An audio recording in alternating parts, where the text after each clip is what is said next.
마태복음 10장 1절에서 15절 말씀 우리 같이 읽겠습니다. 예수께서 그의 12제자를 부르사 더러운 귀신을 쫓아내며 모든 병과 모든 약한 것을 고치는 권능을 주시니라.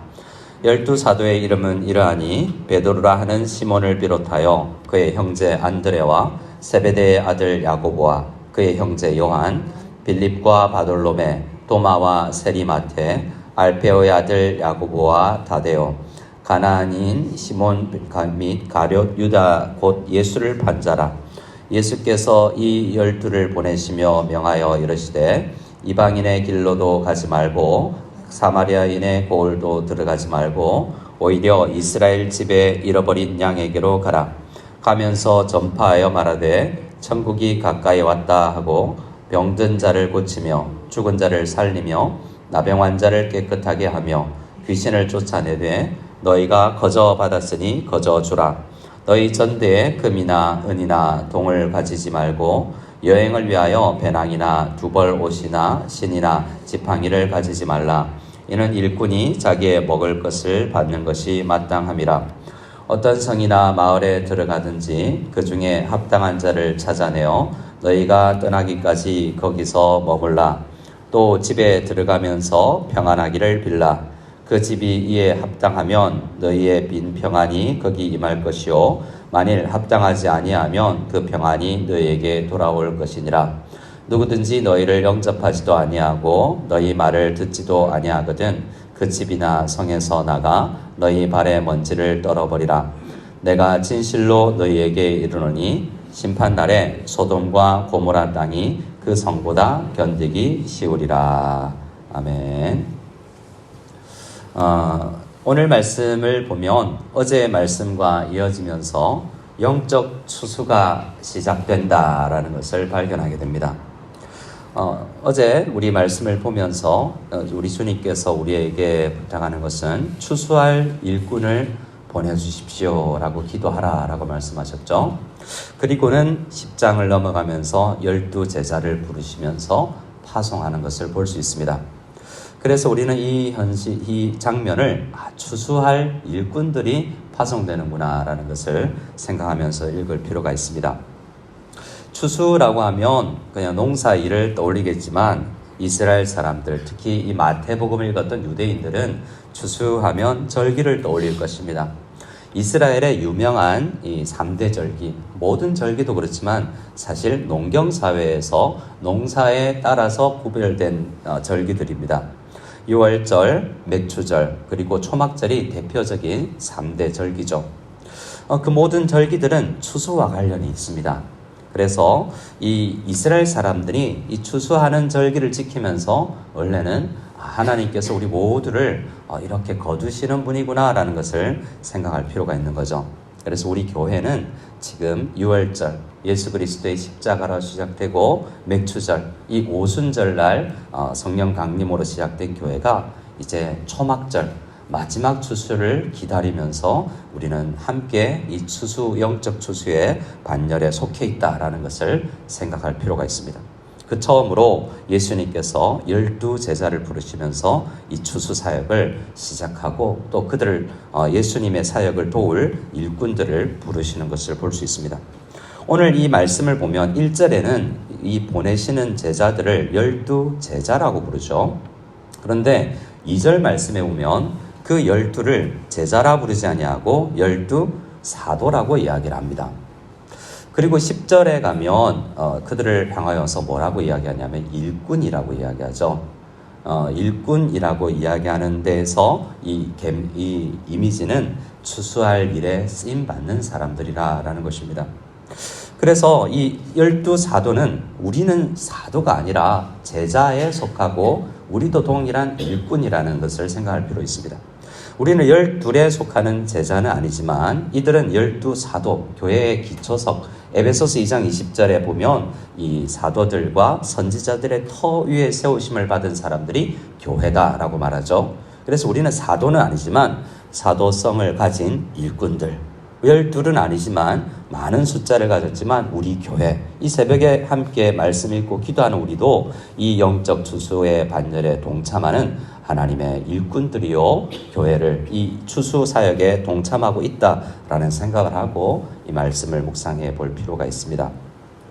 2절 이하에 보면 예수님께서 12사도의 이름을 선택한 12사도의 이름을 알려주고 계신데요. 특별히 두 사람의 이름만을 한번 생각해 보기를 원합니다. 첫째는 이 3절에 나오는 마태인데요. 이 글을 쓰고 있는 마태는 자신을 뭐라고 소개하고 있냐면 앞에 세리라고 붙이고 있습니다. 세리 마태라고 이야기하죠. 이후에 예수님께서는 어디로 가라고 이야기하냐면 5절 6절에 보면 이방인의 길로 가지 말고 사마리아인의 고을에 들어가지 말고 이스라엘의 잃어버린 양에게로, 이스라엘 민족 유대인들에게로 가라 말씀하는데요. 사실 세리라는 직업은 이 유대인들이 제일 싫어하는 직업 아니겠습니까? 그리고 4절 말씀에 보면 시몬 앞에 가나안인이라고 되어 있습니다.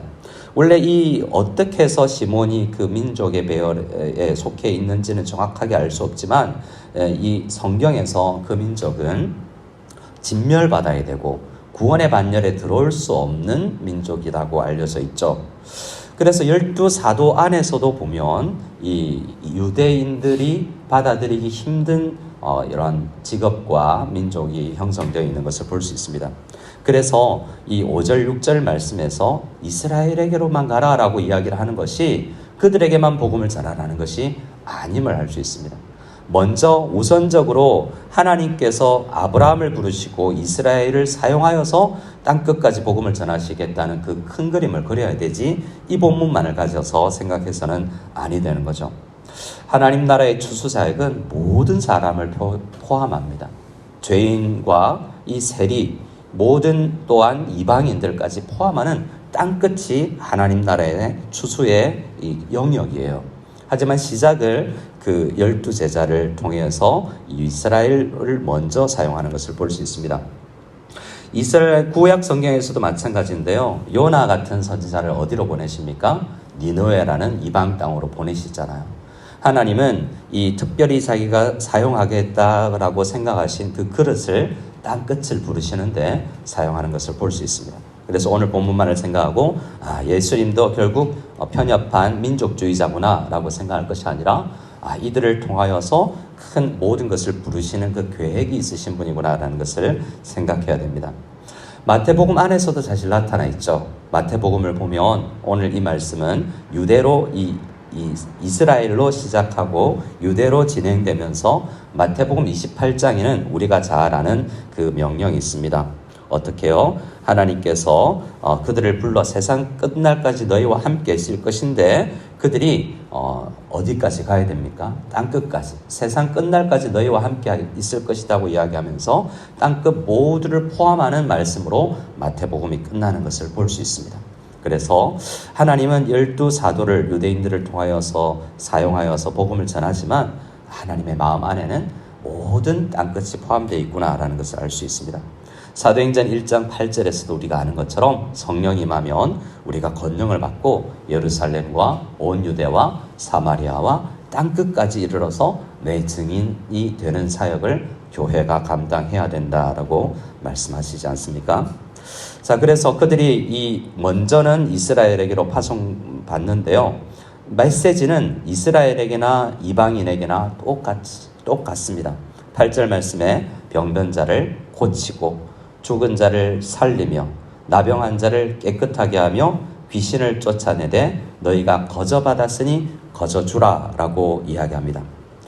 이 말씀을 보면 우리에게는 이런 능력이 없는데 라고 생각할 수가 있어요. 하지만 우리 모두가 가지고 있는 메시지가 있는데요. 7절입니다. 모든 복음 전하는 자는 이 마태복음 1장에서 9장을 요약하는 말씀, 천국이 가까이 왔다. 천국이 시작되었다. 누구든지 세리든지 죄인이든지 이방이든지 다 들어올 수 있다라고 선포해야 한다는 것입니다. 그 나라의 핵심에 예수 그리스도가 있다라고 복음을 전해야 된다는 거죠. 말씀드린 것처럼 8절에 이 치유 능력과 고치는 능력은, 귀신을 쫓아내는 능력은 우리에게 없는 것 같은데요 라고 생각할 수 있습니다. 하지만 여전히 교회에게 이 권능이 주어져 있습니다. 어떤 사람들은 이것을 나에게 주신 나의 능력이라고 생각하며 자기가 유명해지고 돈을 버는 데 사용하지만 우리도 이 능력이 있습니다.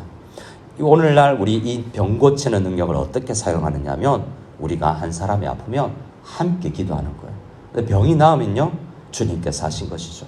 한 사람의 개인의 능력이 드러나는 것이 아니라 교회에게 기도를 통하여서 병 고치는 능력, 이 죄인들이 깨끗하게 되어서 구원을 받는 은혜가 우리 기도에, 우리의 일꾼의, 기도의 일꾼들의 기도의 능력에 있구나라는 것을 생각할 수 있고 주님께 감사를 드릴 수가 있는 것입니다. 그래서 이 아침에 우리도 12사도는 아니지만 제자로 부름받아 이 추수사에게 부름받은 일꾼이라는 것을 믿고 하나님 고쳐주십시오라고 간절히 기도하며 그 고침과 또한 이 살림과 깨끗하게 됨과 귀신 쫓아냄의 이 역사를 통해서 결국 복음이 전파되고 하나님의 나라에 그들이 초대되는 놀라운 은혜가 일어날 것입니다. 우리가 그럼 12제자 사도와 함께 해야 될 일은 뭐냐면 11절 이후에 있는 이 일입니다. 여기에서 3번이나 반복되는 말이 있는데요. 합당하다라는 말입니다. 사도들이 가서 마을마다 가서 해야 되는 것은 이 사람은 아니야 라고 판단하는 게 아니라 누구인지는 모르지만 혹시 저 영혼이 영생을 주시기로 작정된 그 사람 아닐까? 라고 생각하며 그들의 영혼을 바라보면서 일하라는 것입니다. 합당한지 안 한지는 우리로서는 알 수 없지만 전파하고 기도하다 보면 하나님께서 영생을 주시기로 작정된 자들 가운데에서는 믿음을 받아들여서 이 천국 안으로 들어오게 되는 것입니다. 이 아침에 우리도 제자로서 주님의 일꾼으로서 함께 기도하며 나가기를 원합니다. 우리가 기도할 때 하나님의 나라가 확장될 것입니다. 예수께서 홀로 하셔도 되지만 우리를 불러주셨다라는 이 놀라운 은혜를 경험하며 12사도 안에 제자 안에 면면을 살펴보면 참으로 부족한 사람들이 많았지만 그들을 통하여서도 놀라운 하나님 나라가 확장되었다는 것을 기억하고 내가 교사로 혹은 구역장으로 내가 어떤 영역에서든 부름받았을 때 이 부름받은 자체를 감사하며 써주셔서 감사합니다라고 생각하며 기도하며 나갈 때 우리의 부족함이 아니라 주님께서 교회에 맡기신 놀라운 권능을 통하여서 천국이 확장되는 은혜가 일어날 것입니다. 간절히 이 아침에 우리 함께 이 말씀을 부여잡고 하나님 우리도 부름받아 파송받은 주님의 일꾼들입니다 라는 마음을 가지고 함께 기도하며 나아가기를 소원합니다.